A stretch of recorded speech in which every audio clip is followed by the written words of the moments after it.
Ladies and gentlemen, the story you're about to hear is true. The names have been changed to protect the innocent. Dragnet.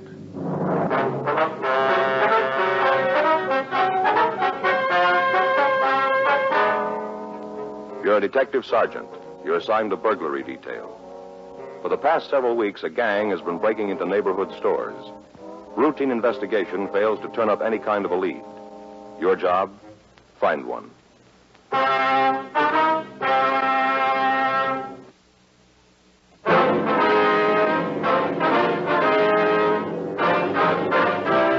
Dragnet, the documented drama of an actual crime. For the next 30 minutes, in cooperation with the Los Angeles Police Department, you will travel step by step on the side of the law through an actual case transcribed from official police files. From beginning to end, from crime to punishment, Dragnet is the story of your police force in action. It was Tuesday, March 20th. It was cold in Los Angeles. We were working the day watch out of burglary detail. My partner's Frank Smith. The boss is Captain Bernard. My name's Friday. We were on our way out from the office, and it was 9:47 a.m. when we got to the third floor of the Verrill Arms Hotel, room 314. Sure dark. Yeah. Want to try it again? Yeah. Sounds like somebody's moving around. Yeah. Who is it? You Jed Nagel? Yeah, why? Police officers would like to talk to you. I ain't done nothing wrong. There's no reason to roust me. You want to open the door? All right. Come on in. I just got up. Yeah. You alone? Yeah, there's nobody else. Frank? Yeah. That's the bathroom. I told you that there wasn't anybody else here. Well, you don't mind if we look around, do you? I do too, mind. I don't like you cops coming around. They're going to ruin my reputation. People in the building are going to think you're friends. Well, now, I'll tell you, we won't tell them if you don't. What do you want, anyway? We got a report that you were down on East 5th last night. Is that right? Well, I don't know. All last night's kind of foggy. I don't remember where I was exactly. Do you remember being downtown? I told you I didn't. Why? What are you trying to lay off on me now? Place is clean, Joe.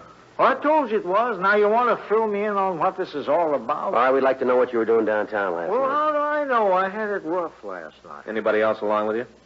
No, not that I remember. You remember being near the Palace Liquor Store? No, not right off. I might have checked in, though. I throw a lot of business their way. Well, why all the questions? Is there something wrong? We'd like to have you tell us. Well, I'd like to help out, but there ain't nothing I can do. We got a field interrogation report that you were in the area. Police car stopped and shook you down. Isn't that right? Shit. Ain't nothing new. I'm always getting stopped. You ever been arrested? Couple of times. What charge? Drunk. At all? Yes. Never stood anything heavier than drunk. Ever do any big time? No. A couple of months at Castay. Went up to, take the cure. Didn't hold on, did it? Well, no. Oh, Never well. mind. You don't happen to have an aspirin, do you? No, we don't. How about your friend here? He said we didn't.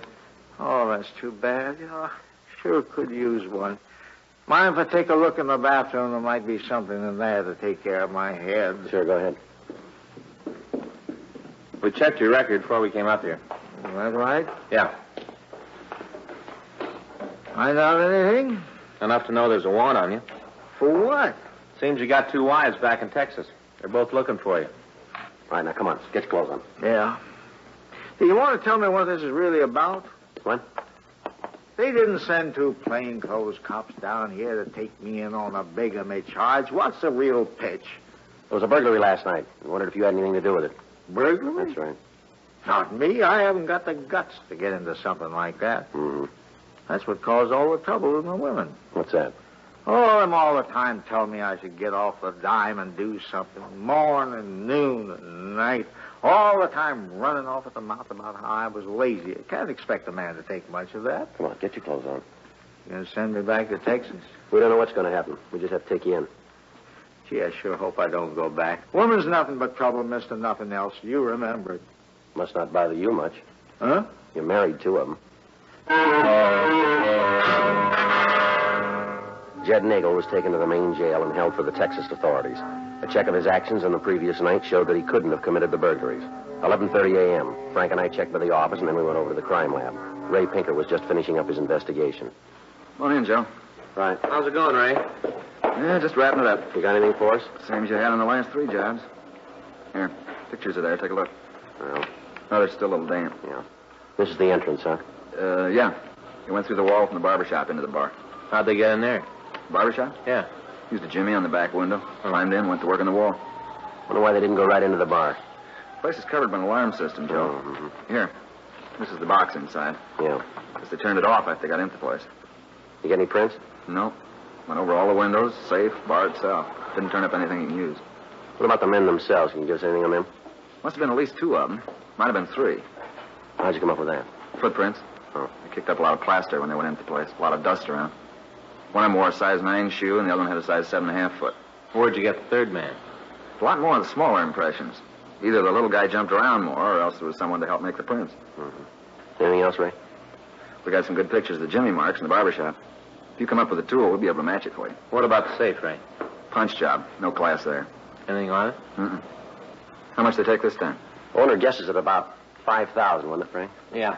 Gives them a total of what? Well, according to our figures, a little over 12 since they started working. Scoring good. Better than they think. Huh? We've just about run out of leads. Frank and I have been all over town trying to scratch something up. None of them work out. Gotta be one someplace. Yeah, Skipper keeps telling us that. Corner pocket's on his back. Bound to be. Yeah, I guess so. Doesn't make it any easier on us, though. You signed the application. Yeah, well, thanks, Ray. Anything turns up, give us a call, will you? Sure, Joe. Isn't likely, though. You've had it. Mm. You going back to the office? Yeah, Stats office should have those cards for us by now. Okay. Hope they point somewhere. Yeah, you better get in line, huh? Take it easy, Ray. Yeah. Drop around sometime. I'll pop for a lunch. Well, we get this one cleaned up, we'll buy. You got a deal. My wife will go for that. What? She's been after me to lose some weight. Uh-huh. Looks like it'll be a long diet.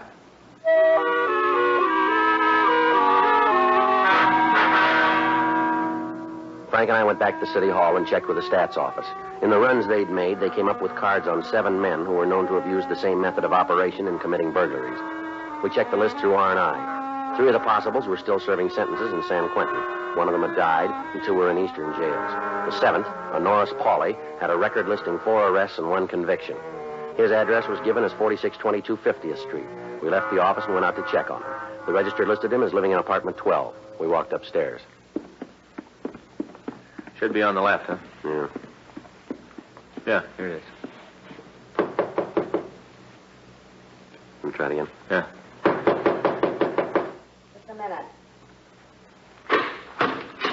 Yeah, Like to see Norris Pauly? in here. Where is he? Don't see where that's any business of yours. Police officers. What do you want to see Norrie about? Better if we talk to him about that. Suit yourself. Don't make any difference to me. You mind if we come in? You can talk right out there in the hall. All right, Miss Pauly, open that door. Take a jump. Sadie, what's all the noise? Lady, either you open that door or we will. See it, All Norrie. right, get out of the way, lady. Oh! All right, Pauly, hold it right there. You get out of here. You got no right to break in here like this. Oh, will you shut up, Sadie? I'm trying to do you a favor, and look what thanks I get. Well, who asked you? Now, go on, get out of here. Last time I tried to do anything for you. Last time! Yeah, sure. Bye. Real harpy, always trying to take care of me. Real harpy. All right. You know, she means good, but she doesn't know how to carry it off. Always trying to protect me. Yeah. What do you want to see me about? I want to ask you a couple of questions. Sure, I'll go along with you. No reason for me not to. What do you want to know? How come you're home? Where'd you expect to find me? You're on parole, aren't you? Well, you knew that before you asked the question. Supposed to have a job? Yeah, I got one. How come you're not working today? Oh, I see what you're getting at. I got a cold kind of virus infection. Figured I'd take the day off, get it all cleared up. I was in bed when you got here. That's the reason I had all the trouble. Your employer know where you are? Well, sure, I called him and told him. I'm not trying to pull any deals. I've been punching the clock since I got out. I want to keep it that way. Where do you work? Parking lot downtown. Not killing the world, but I'm paying the rent. I got no beef. How do you spend your off time? What do you mean? When you're not working, what do you do?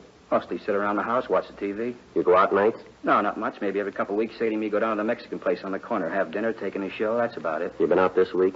What night? Tell us about all of them, will you? No go. I've been home every night. Can you prove that? Well, do I have to? It'll make you look better. Well, ask Sadie. She'll tell you. We've been home together every night, just sitting here watching the TV. What time do you go to work? I check in about 7. When you quit? 4:30. Once in a while, if it's crowded, I stay over. You work late this week? No, you can check that with the boss. He'll tell you. All right, we will. Well, what's this all about, huh? You guys are after something, aren't you? That's right. Well, why don't you tell me what it is? I hear stuff once in a while. Might be able to help you out. You see the old crowd anymore, Norris? Well, once in a while, they walk down the street. They nod, I nod. Nothing more. Mm-hmm. Now, what are you after? Tunnel jobs. You figured I might have a piece of that action, huh? Matches the way you work. No, it doesn't fit. I told you I've been with the bucket since I got out. Even with taxes, I make more. You heard anything about who's working? Doesn't go out of this room? We won't take it. Okay. The boys found out I was giving you information. My insurance premiums sure go up real fast. Well, don't you worry about it. Now, what do you know? Word's around. There's 2 guys. We had that going in. They pulled 3 jobs. Well, they made it 4. No, I don't know about the other one. It'll be in the papers. Uh-huh. You got a name? No, just heard that they were working. Where'd you hear? A fellow down on 7th, he sells papers down there. We have a cup of coffee once in a while, he told me. You know where we can get in touch with them? Yeah, but it'd be better if you didn't, though. Lead right back to me. Sadie? Hey, wait a minute. Where you going with the suitcase? I'm leaving you. Oh, come on. Isn't anything serious? You don't ever talk to me. Try to do you a favor and you take their side. I've had it from you, bum. Oh, come on, Sadie. Don't be sore. Take your hand off of me. Baby, please, don't be sore. I'm going to tell you once more. Take your hand off of me. Look, I'm sorry if I hurt your feelings, Sadie. What'd you go and hit me for? Because you're a bum. And don't go trying to get me to come back to you. I'm through this time. It's too bad, Paulie. No, it isn't. I've been trying to figure some way to get her to walk out since I got out of jail. Never been able to do it. I sure ain't sorry. I ought to buy you guys a drink for taking care of it for me. Yeah. Only one thing that worries me is her big mouth. She's always talking. Mm-hmm. She might have heard me say I'd give you a hand. She blabs that around. I'm in real trouble. You didn't give us any names. That doesn't make any difference. She gets to talking. She'll have me telling you the name of every hoodlum in town. Whether that gets around, I'm a gone duck. I got to get after her. Yeah, Sadie and her big mouth. She's going to get me in trouble. Well, makes you even then, doesn't it? Huh? Yours kept you out of it. Before we left the apartment, we checked Paulie's story and verified the fact that he was not implicated in the burglaries. We drove down to the corner of 7th and Wild. We found the newsman Norris Paulie had told us about. We talked to him for about 15 minutes before we were able to convince him that he wouldn't get into trouble by giving us the information that he had. He told us what he knew about the tunnel burglaries. He was unable to give us a name of the suspect that he had in mind, but he did give us a description and a nickname, Kiko. With this information, we returned to the city hall and checked the moniker file. There were several Kikos listed, but only 2 that matched the description. The first one checked out clean. The second, a Franklin James Wig, WMA, 33 years old, had done time in the state penitentiary as a cat burglar. We contacted the state authority and found that Zweig was on active parole. From them, we got his address and we went out to see him. It was a small one-story modern house built in the early 30s. The chrome railing up the front stairs was rusty and the paint on the front of the building was peeling. We rang the bell and waited. Yep. Your name's Wig? Yeah, that's right. Police officers. This is Sergeant Joe Friday. My name's Smith. What do you want me to do? Why don't you ask us in? It's all the same to you. I don't want to get the carpets dirty. Let's talk out. Come on, mister, get your coat. What I for? want to talk to you. About what? We'll tell you about it downtown. You make a charge or I ain't leaving the house. All right, suspicion of burglary. You gotta drag that up again. We don't make the rules. Your time once in your life and the cops never get off your back. You should have thought of that going in. What good would it do? You cops never learn. Well, you're not much of an example, are you? What's that mean? You're probably going back for another course. Before we took the suspect downtown, we made a thorough search of his home. We found nothing to tie him in with the burglaries. He was taken to the squad room and questioned for over an hour. During that time, he'd say nothing. He was booked in at the main jail, and Frank and I checked out of the office. The next day, Wednesday, March 21st, we had him brought from his cell. We talked to him in the interrogation room of the main jail. How long you guys think you're gonna be able to hold me? Depends on when you decide to talk. Tell you what, cop, I'll make a deal with you. No deals. What do you mean? We don't want you. We want the guy who engineered the burglaries. Well, then why don't you let me go now? Want to make sure the story gets a play in the papers. Well, what's that gonna prove? Your friend will get worried. He'll figure you're going to talk. Look, if I was mixed up in anything, I'm not one way or the other, but if I was, why should he get worried? Word's out that he's the brains. Well, where's that from? All over town. It's not true. The way we got it, stories around that you went along for the ride. Other fellow did all the brain work. Who said that? Everybody we've talked to. Well, then if everybody's talking about him, why ain't he here instead of me? Because he's a smart one of the pair. Somebody's got to fall. Might as well be you. He can pick up another partner. You telling me the real scam? That's the way we get it. Not true. Oh, we only got your word for that. All I know is if I ever get in trouble, I'd want to make sure I had a pigeon waiting to take the beef. You're here, he's out. Now, you tell me who's smart. How'd you get to me? It was in the books. Not like this. I fell for cat burglary. Nothing to do with tunnel jobs. Somebody had to blow the whistle. That's so? Sure. You had no call to pick me up. Just right out of left field, you walk in. Who did it? Who made the call? Somebody did, huh? Somebody pointed me out. Come on, I know who it was. You ain't going to get him in trouble telling me. Somebody told you, didn't they? That's right. It all fits real good. Well, I tell you this, cop, I ain't that dumb. A lot of things I've done that I don't want anybody to know about, but I never blew the whistle on a friend. That's one thing I didn't do. Mm-hmm. All that stuff about him being the brains, that's a lot of coconuts.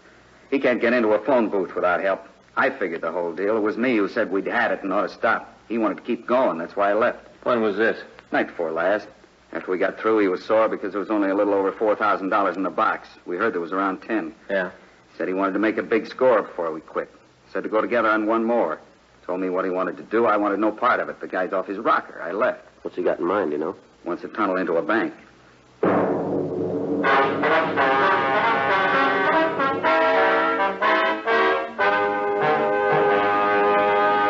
You are listening to Dragnet, the authentic story of your police force in action.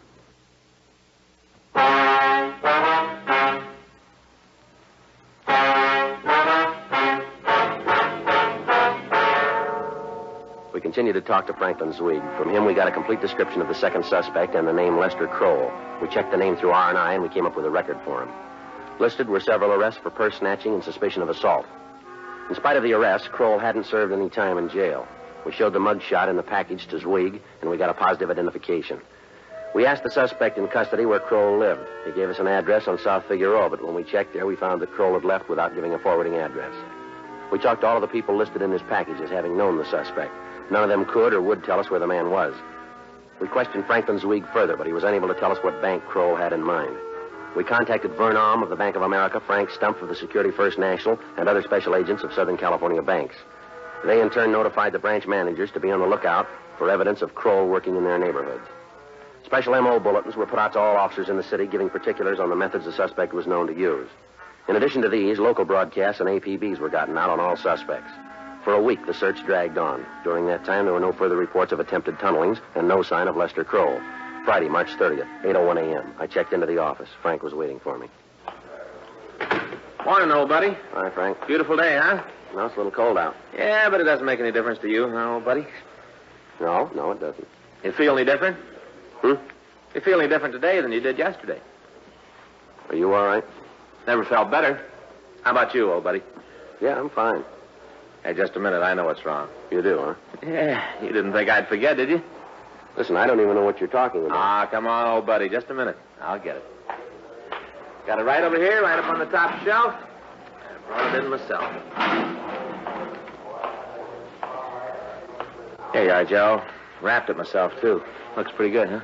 Yeah, I guess it does. I didn't have nothing to put on the top, so I found a couple of Christmas tree ornaments. Put them on with a ribbon. Yeah, it's nice. Come on. Dig down in there. Well, what is it? Go ahead. Open it up. Got him yesterday after lunch. Thought I wasn't ever going to get you out of the way. Remember when I told you I was going out to buy a new hat? Remember? You know, Frank, I think maybe you made a little mistake. Oh, just take the top right off the box, Joe. Open it right up.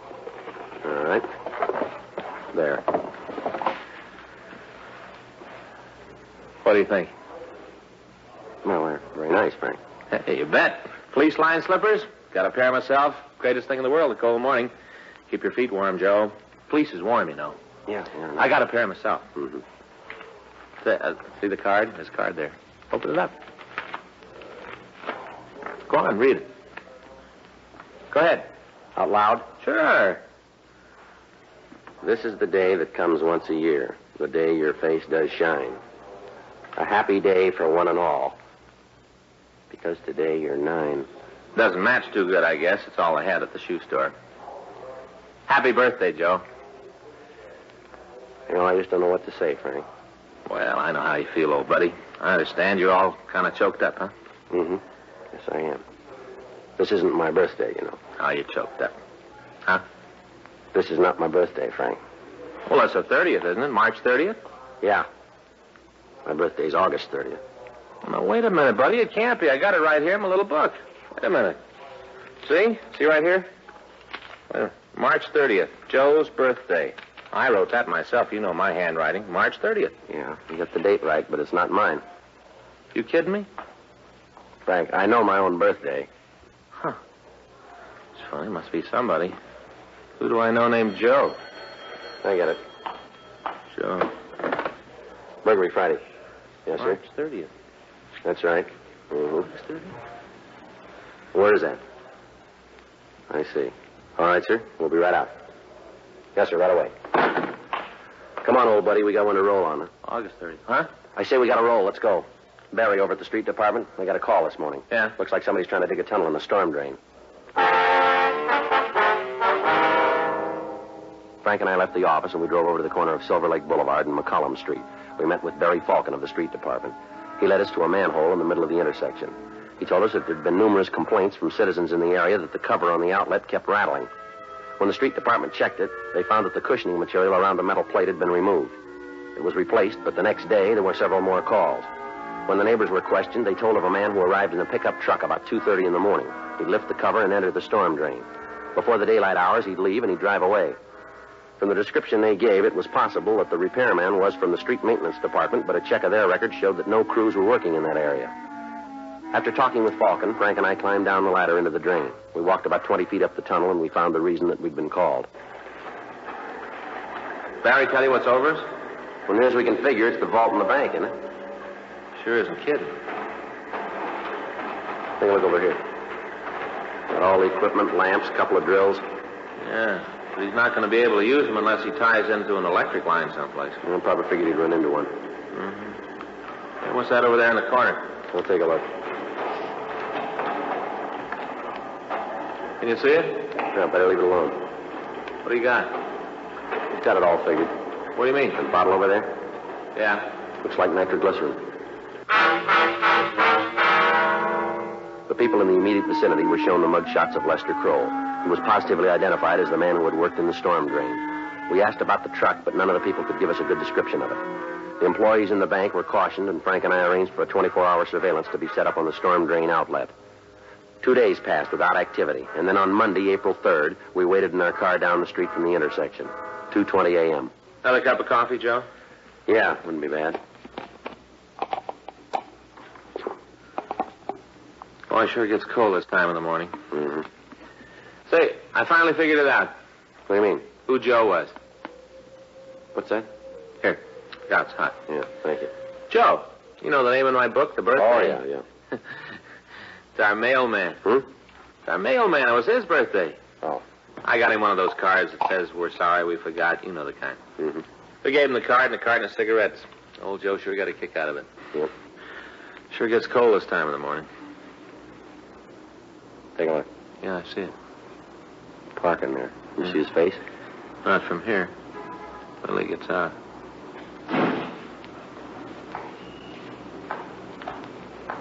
Look at that. He even got a hook for the manhole cover. How do you like that? Watch it now. He's going under the light. It's him. Well, all right, let's let him get down in the storm drain. That way we'll be able to get him while he's working. Right. Let him get in there. Okay. Okay, let's go.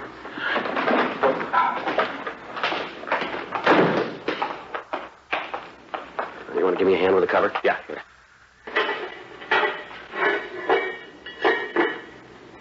Look. Let's go. All right.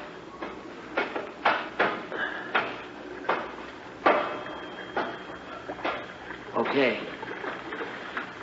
Hold it up a minute. Give him a chance to get to work. Yeah.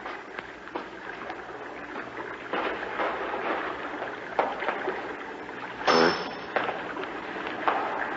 Okay, let's go. Come on. Right. You're sure not wasting any time. Probably figures on making a break this morning. Uh-huh. Take it easy now. Right. You can see him good now. I'm sure going after it. All right, come on, let's take him. All right.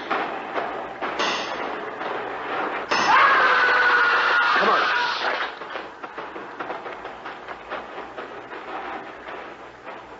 How about it? He's dead.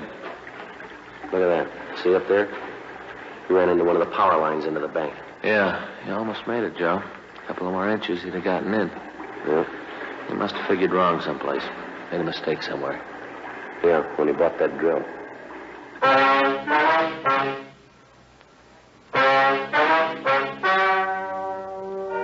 The story you have just heard is true. The names were changed to protect the innocent. On August 16th, trial was held in Department 97, Superior Court of the State of California, in and for the County of Los Angeles. In a moment, the results of that trial.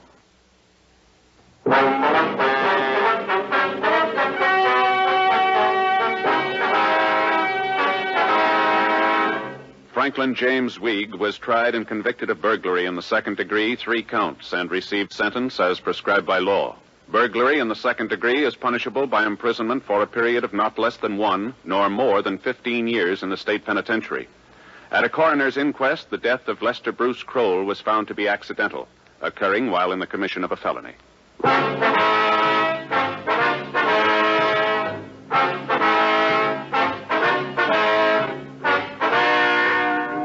You have just heard Dragnet, a series of authentic cases from official files. Technical advice comes from the Office of Chief of Police W.H. Parker, Los Angeles Police Department.